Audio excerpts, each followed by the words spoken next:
Cette initiative pour le climat à présent, en jeune nordiste, relève le défi de courir 100 marathons en 100 jours. L'objectif, faire étape dans des écoles pour appeler à changer de comportement à l'égard du climat.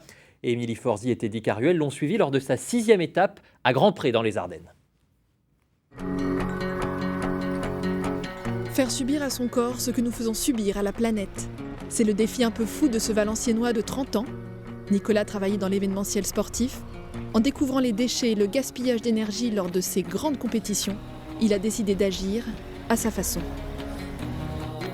Le but, c'est d'utiliser le sport aussi pour aller chercher les gens qui ne sont pas convaincus. C'est-à-dire que sur les sujets environnementaux, si on fait des sujets ou des événements qui sont juste liés aux enjeux environnementaux, 75% des gens qui viennent, c'est déjà des gens qui sont convaincus.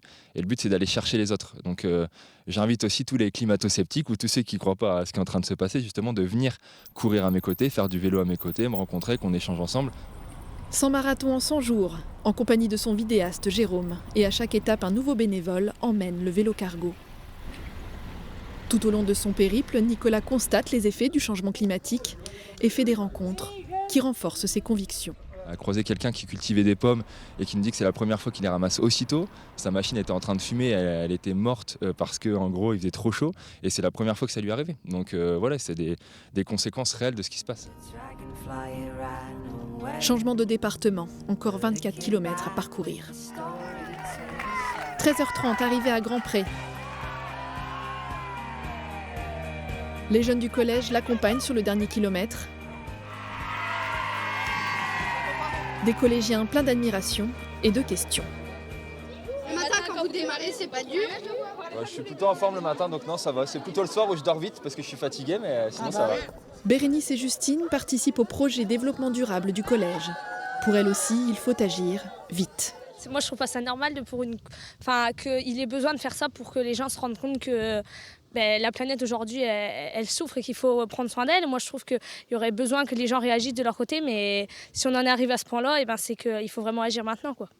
Et donc en gros, ce qu'on va voir ensemble, c'est la fresque du sport, d'accord? Donc si vous voyez ici, mais c'est la fresque du sport en fait responsable, engagé. Tous les caches que vous voyez ici, vous voyez, il y a 30 cartes.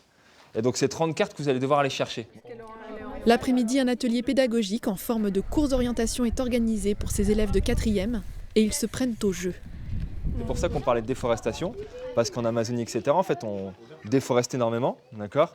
On déforeste en fait pour planter des céréales, et en fait, notamment le soja, et ça, on l'importe en Europe pour nourrir les bêtes, en fait. Les trajets en jet privé ou les stades climatisés, il n'y a pas de tabou.